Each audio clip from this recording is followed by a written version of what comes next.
after agreeing with the people of Yathrib, the Prophet decided to allow his followers to move to Medina. He said that you make migration, you make hijrah to Yathrib. So the people started moving. But it was not easy. Migrating is not as easy as a person may think. At the time it was more difficult. The first person to move from Makkah to go to Yathrib was Abu Salama. He decided to leave with Salma and his young child Salama. When he put his wife Salama on a camel and then put the son behind her or in her lap, and they moved. As soon as they moved, some people came, first from the from the clan of Salama. They said that you cannot take her, you can go, but this is our daughter, you cannot take her with you. And there was argument, and then Abu Salama said to Salama that okay, if they don't allow you, you just go with them. She being very unhappy, she left her husband to move, and she went with her relatives. After some times, the clan of Abu Salama came and took Salama to them, said that it is not your son, this is the son of our man. So they took the son also to their custody. Now Salama was left alone, without the husband, without the son, and she passed very tough time, very distressed she was. What she used to do, she used to go to the hill and then sit down facing the direction of Yathrib and crying throughout daytime, and then come back in the night, and then the following day she would do the same thing. She continued doing it about 1 year.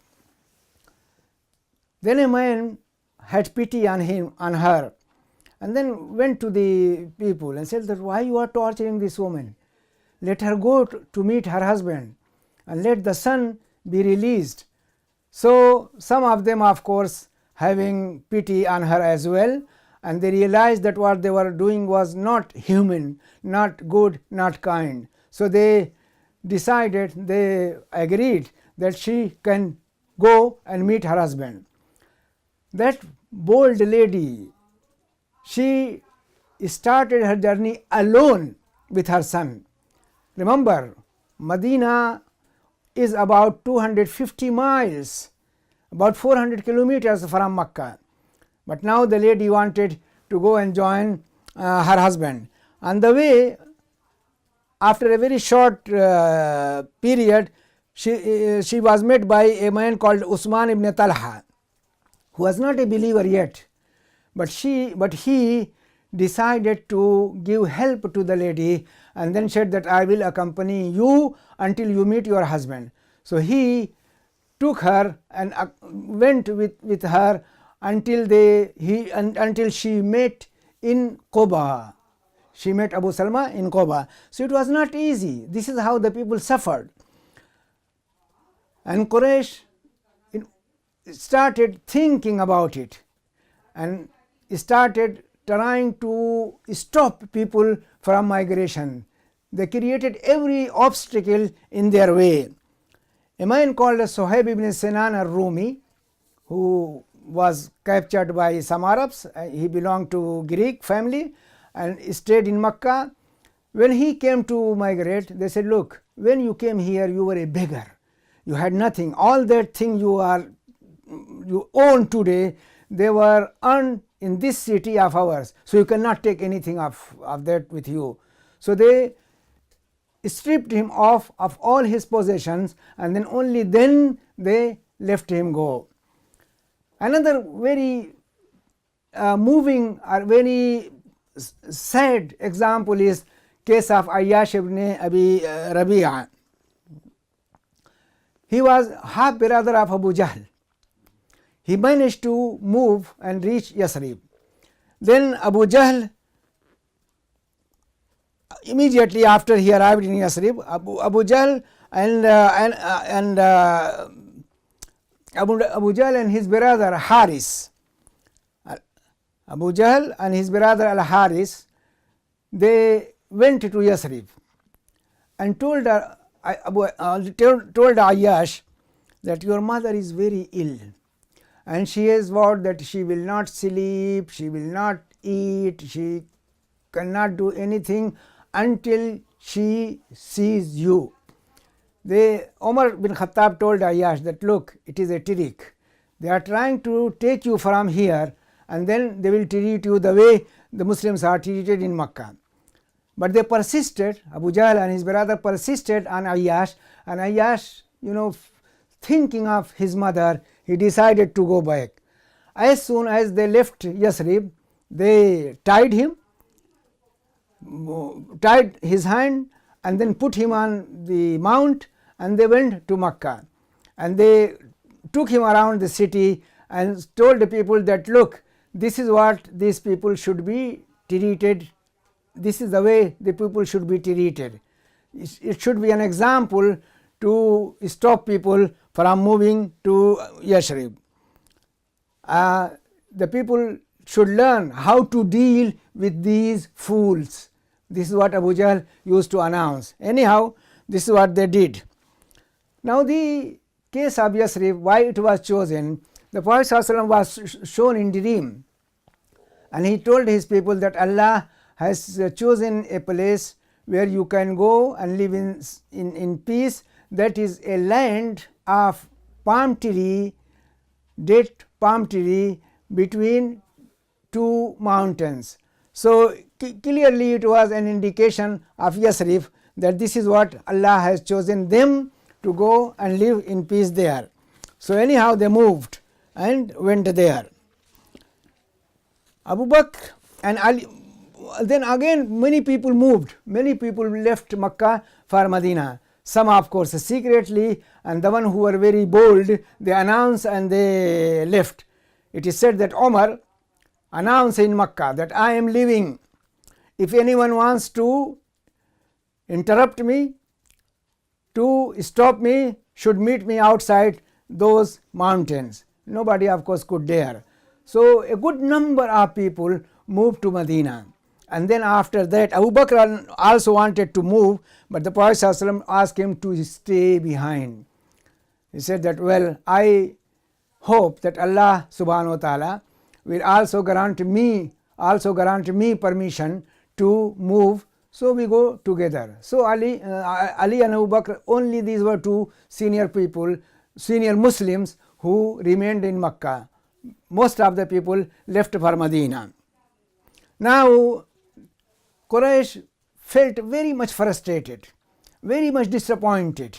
They couldn't do anything to stop people from converting, from accepting Islam. Now they have failed to stop people from moving from Makkah to Yathrib. So they held a meeting, and the only agenda in the meeting was how to take effective measures with a view to stopping that tidal of Islam, which of course emerged, and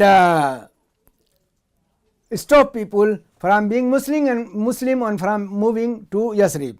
Delegates representing all the clans of Quraysh, they attended the meeting, and of course the most notable among them was Abu Jahl, Utbah ibn and Shayba, the two sons of Rabi'a,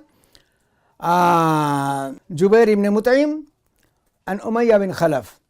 Abu Lahab deliberately absented himself from that meeting. In that meeting the discussion was done and many suggestions were made, but nothing was agreed upon. They decided, the last final decision they made was that we remove Muhammad from the earth. We kill him. Then how they are going to kill him? Because if a person or anyone tries to kill him, all Banu Hashim and Abdul and Al-Muttalib, they will come to help and support him, and they will find the killer and he will be killed. So Abu Jahl suggested that, look, from every clan one strong powerful man, young man should be selected, and all of them will go to the house of Muhammad and attack him and kill him as one man in one blow. So even if he is killed, now Banu Hashim will not be able to kill all of these people and will have to agree with blood money. This was the idea Abu Jahl presented, or it is said that Shaitan in the disguise of an old man came and put this suggestion to them, which was agreed by all the people. Allah subhanahu wa ta'ala informed the Prophet about this plan and told him to move, to leave Makkah to Yathrib. Aisha reporting the incident that the Prophet ﷺ visited the house of Abu Bakr at a time which was not for him usual time to visit. So when Abu Bakr saw him, he said that there must be something very important. That is why the Prophet ﷺ is coming now. So when he came in, he knocked at the door and was admitted. He said that, move the people from here, I would like to talk to you alone. He said, well, these are your family. These are the people belonging to your family. There is no stranger here. You can speak freely. Then Prophet said to him that, well, Allah has given me permission to migrate. Abu Bakr said that my father and my mother be ransomed to you. May I accompany you? The Prophet ﷺ said yes. And after concluding the Panan for the journey, the Prophet returned to his home. The young men chosen to kill the Prophet ﷺ had agreed to meet outside his house. So they went and gathered there, and it was planned that when the Prophet leaves his house in the morning, still in dark, to go to the Kaaba, they all will bounce on him and kill him. The Prophet ﷺ was of course told by Allah subhanahu wa ta'ala about this plan, and he put Ali in his bed and then sneaked from his house.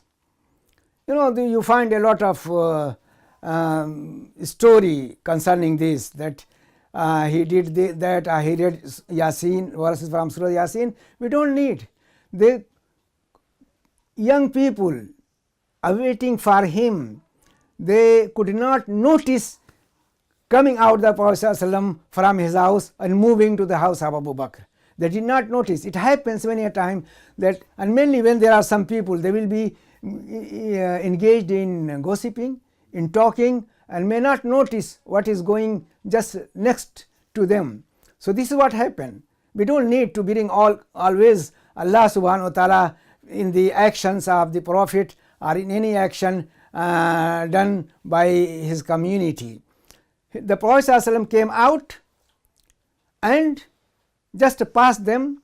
We can accept that he took some dust and threw to the people, but nobody noticed anything or any man going past of them, unless a man who had met the Prophet ﷺ on the way, he came and saw these people waiting. They say, what we are doing here? They said, we are waiting for Muhammad to come out and we are going to kill him. So I met Muhammad, he has gone, he has left the house. So they intruded the house and found a man sleeping. They pulled the blanket and they found Ali. They asked him, where is he? He said, I don't know. Where did he go? He didn't tell me anything. So they started hitting Ali and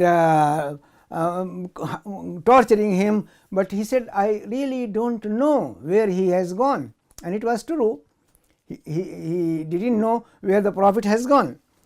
So he came to the house of Abu Bakr, and already there were 2 camels prepared for their journey, and a man with the name of just wait. It was the night of 27th Safar of the 14th year of prophethood, corresponding 12th or 13th of September 622 CE. That is the night when the Prophet ﷺ came out from his house with the intention of migrating to Yathrib. Abu Bakr had already arranged the trip, and he has hired a man. I want to see the man, the name, where is it? Abu Bakr had arranged 2 camels. The Prophet mounted one of them, and Abu Bakr, and then the other with his son Abdullah behind him. As they planned, they headed to a cave on the Mount of Seerah to the south of Makkah. Remember, Yathrib is to the north of Makkah.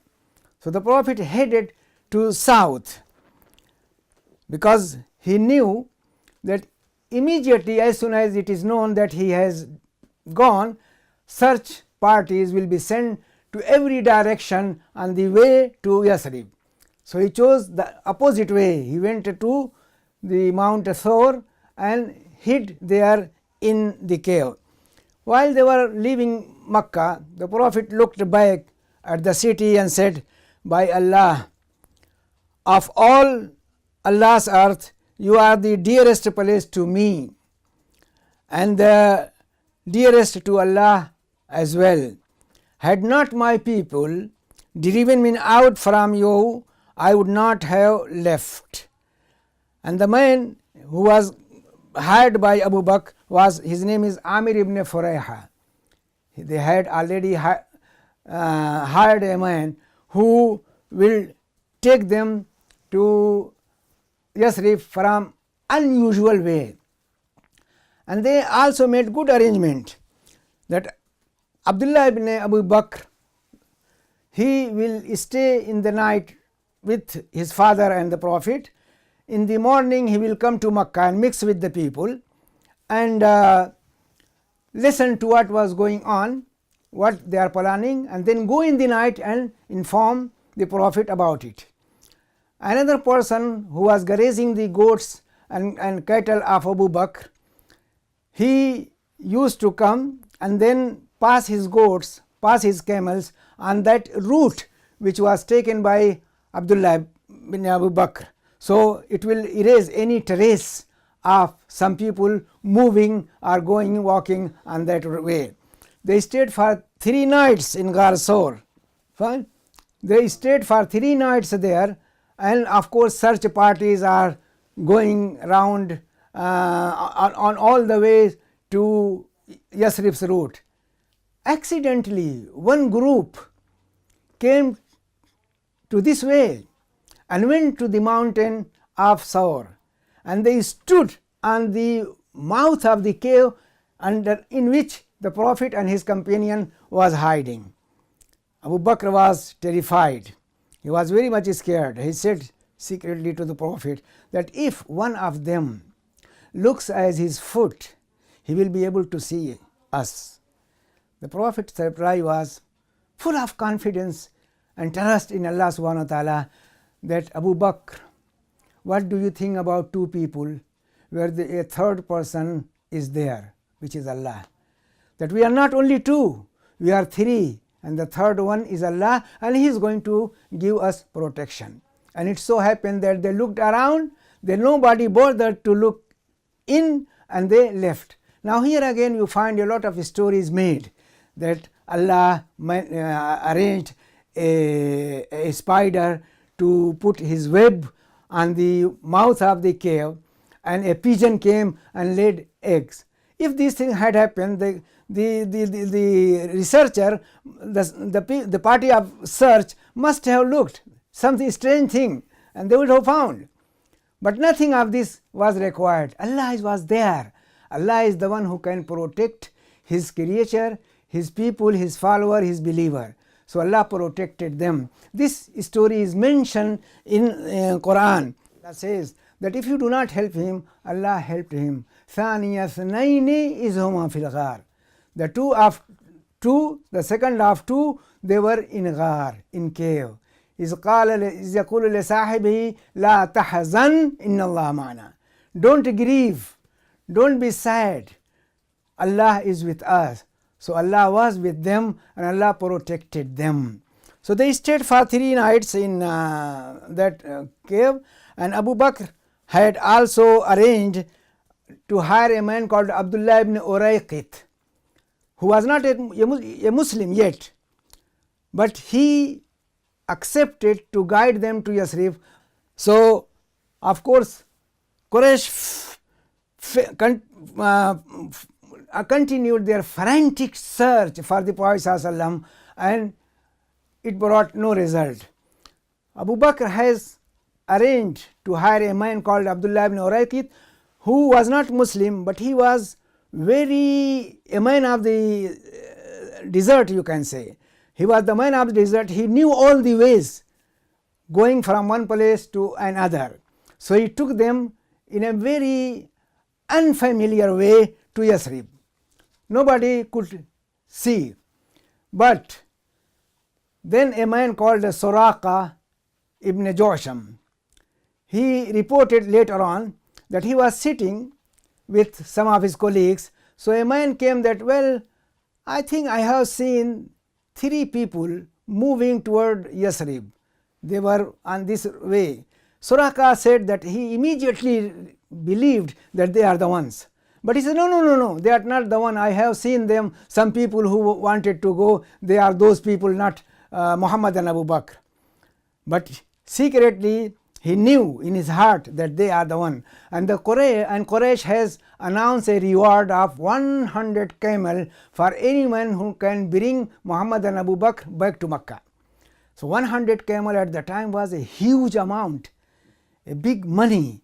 So every person wanted to catch them and bring them to Makkah. Now Suraqah thought that, well, this is my chance. He asked his slave to prepare the horse for him and came from the back door and jumped and rode to that way which was mentioned by the person. He could see them after a while, and then tried to reach them, but his horse's feet sank in sand. He fell down on his face, and being a superstitious person, of course not a Muslim yet, he brought his arrows and tried to find out whether it is good to chase them or it is useless. The arrow said, useless, don't go. But the greed, 100 camel. He again started moving ahead.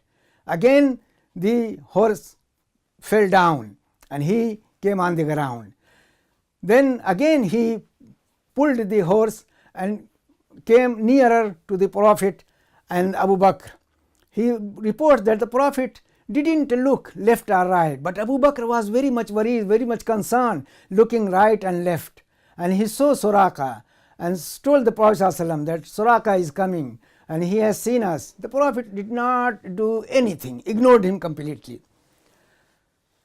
Then Suraqah felt that he cannot do it. So he called them and said that I came to capture you, but I think the luck is not with me. So I will go back. I have some food, some provision. If you like, I can give it to you. They said, no, we don't need it. Only one thing you can do, that if someone asks about us, just keep it secret. Don't tell them about us. And then Suraqah said that, well, I need a written forgiveness from you, that you have forgiven, you have given me amnesty. So it was written and given to Suraqah. So he came back, and anyone who met him on the way, he said, no, I am coming from this way. They are not on this way. They are not going in this way. I have seen there is no one on this path. So in this way they moved ahead. The Prophet ﷺ first landed in Quba, a few miles from Medina, and stayed there with some people, but the news of his departure from Makkah had already reached the Muslims in Medina. So every day in the morning they used to come and look around, look at the side of direction of Makkah to see whether there was any sign for the Prophet ﷺ being seen, so they can go and meet him, but nothing. In the evening they returned to their houses in despair and disappointment. It so happened that a Jew, one day he went to his roof for some business, and then he saw those shadows in the desert and then cried, "O people of Kaila," oh, this is the title what Ansar's helpers were known, that the man you are waiting for is here, he is coming. So all the people thronged to receive Abu Bakr and Muhammad sallallahu alaihi wasallam. Anyhow, he came to Quba, he stayed there, and a mosque was built there in Quba. That is the mosque which Allah subhanahu wa ta'ala praises in chapter 9, saying that this is the masjid which was founded ala taqwa min Allah ridwan, on the fear of Allah subhanahu wa ta'ala and on his pleasure. So this was the first mosque to be built, and it was in Quba. Then after staying 4 days in Quba, he started building the mosque and completed it, and then he moved to Medina. When he came to Medina, this was still Yathrib, but from the time he moved to that city, it was called Madinatul Nabi, the city of the Prophet, and then of course later on it was abridged to be Medina, the city proper par excellence. So it became Medina, and it is still that name continues. So Yathrib now got a new name, no more Yathrib, it is Medina. So the Prophet ﷺ came, and of course every man among Ansar, the helpers, they tried, they had desire of the Prophet ﷺ staying with him. Everybody tried to pull his camel to his house. The Prophet said, "No, leave her, because she is commanded by Allah subhanahu wa ta'ala. Where she kneels down, where she sits, that will be our position, our place to stay." So the she camel went around and around, and then at the end she halted before the house of Abu Ayyub Al-Ansari. The Prophet said, "This is our place." So his luggage was moved to the house of Abu Ayyub, because there was nothing built yet for the Prophet properly. So he stayed in the house of Abu Ayyub, and then the first thing he did, he thought of building a mosque. So there was a land in that area where the she camel had stopped, and then he asked people to whom this land belongs. So they said they are two young people, they own this land. So he called them and asked them about purchasing. He negotiated the sale of the land. They said, "No, we don't want any price, just take it for the sake of Allah." He said, "No." Now see, this is very important. He is leader. He wants to set an example. The people offered him thing free, but he would not accept. That was a good example, and it is a good example for our leaders. Just compare him with the leaders of today. They accept gifts and bribe from everyone. It happened earlier as well. When the two camels were brought by Abu Bakr, he said, "How much is this camel?"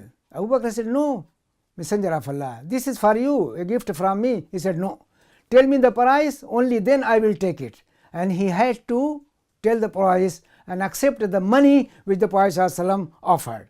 Here again, those two boys said that, "No, we don't want any money." The Prophet ﷺ refused, said, "No, take the money, only then I will take the land. The land was full of graves or unbelievers, and rubbish, bushes and palm trees, all these were removed, and trees were cut, and ground was cleaned, and building of mosque is started. Here we can stop just for one moment to think why the Prophet ﷺ thought first of all to build a mosque. It shows the importance of mosque in Islam. The Prophet's mosque was a place for Muslims to come together. It was not only for performing prayer, but it was a meeting place for all the people, where the Prophet ﷺ used to sit and teach them about Islam. It was also a place where delegates were received. It was also a place where consultation was made, the plan for war was designed. All these things were carried out in the mosque. Any serious matter was discussed in that mosque. Even it was used as at one time as a prison. A man was arrested, an unbeliever, and then he was tied with the column of the mosque, and then after a few days the Prophet just released him. So it was used an assembly hall, a parliament house, a prison, a place to consult, a place to design plan for war, and any other thing you may think. Anything for which concerned the community was decided in that mosque, and this is what mosque should be. Unfortunately, that function of mosques have gone away. The mosque was also a center of learning. The mosque of the Prophet ﷺ continued to be a center of learning after his death for a long time. Imam Malik ibn Anas used to give his lectures in that mosque. So mosque is a place, a center of learning, a center of education, a center of consultation, and a center of planning and doing all those things which is for the benefit of the community. When the mosque was being built, the Prophet ﷺ took active part in it. He did not sit like our leaders of today, sit on a chair and then ask people to do this or to do that. He was taking active part in building, moving the bricks and all these things. So anyhow, the mosque was built. The room for Prophet ﷺ was also made next to the mosque, and other houses were built. This mosque was very simple. The walls were of brick, but the roof was of the palm tree trunks, and some of the columns, of course, from palm tree. So this is how the mosque of the Prophet ﷺ was. When it rained, of course, the roof could not hold the rain, and it fell on the ground, so it became muddy. But anyhow, this is what the first mosque in Islam was built and being used. Now just something to say about the communities in Medina. The communities in Medina, there were three sections in Medina.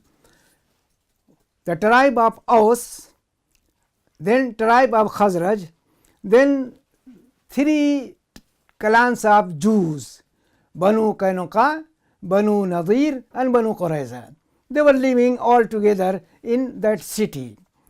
So the Prophet ﷺ, when he moved to Medina, first of all he drafted a charter, a constitution which is known as the Charter of Medina, or you can call Constitution of Medina. This is the first written document, as first written charter of human rights in history. Muhammad Hamidullah, a very good scholar, had studied that charter and brought out the salient point in it.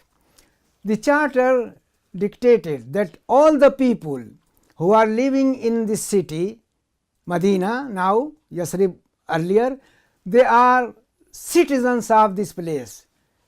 See, recognize the citizenship of all those people who lived in that city, and they are together, they have to live together, and they will fight any attack from outside, defend themselves all together, and if there is any need for attack others, they will move together. So, this was the recognition of human right. No one is going to oppress others, no injustice is to be done, and every oppressed and the person dealt with injustice will come to the Prophet and the matter will be settled. So, Prophet emerged as the leader of the whole city, a head of state you can say. The small state of Medina had a very good drafted constitution. This far before any Magna Carta or any other declaration of human rights, because here everybody's freedom, everybody's independence is announced, recognized and acknowledged, and they were accepted as one community. Then here we find a new group coming up. They were hypocrites. They were sincere Muslims in both Aus and Khazraj, but then there were some people who really did not like the Prophet ﷺ to come among them and hold the leadership. Mainly among them, main person, the chief of these hypocrites were Abdullah ibn Ubay ibn Salul. He didn't like him, he didn't like the Prophet, but he had to accept him, and he after that he had continuous contact with Makkans, giving them information about the movement of the Prophet and about the development in Medina. So, even it continued for a long time. At one time he said some bad words about the Prophet, and when the Prophet came and confronted him, he said, no, I never said this. Abdullah ibn Ubay ibn Salul. By the way, his son was a very sincere Muslim. At one incident, he asked the Prophet permission to kill his father because he has gone too far.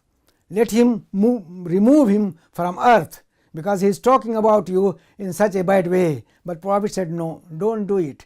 I don't want the outside people say that Muhammad is killing his own people. So he was spared. So anyhow, he continued doing like that. So one Ansari man explained to the Prophet ﷺ that what he says comes out of frustration and disappointment, because before you come, he said to the Prophet, before you come, the people almost had agreed to put the crown of leadership on his head. He was to be declared to be head of all the people in Yathrib, and then you came and he spoiled his game. So of course he is feeling very much hurt and very much disappointed and frustrated. So that is why he behaves the way he behaves. Another thing which the Prophet ﷺ said, remember that when a big group of people move from one place to another place and settle there, it creates problem.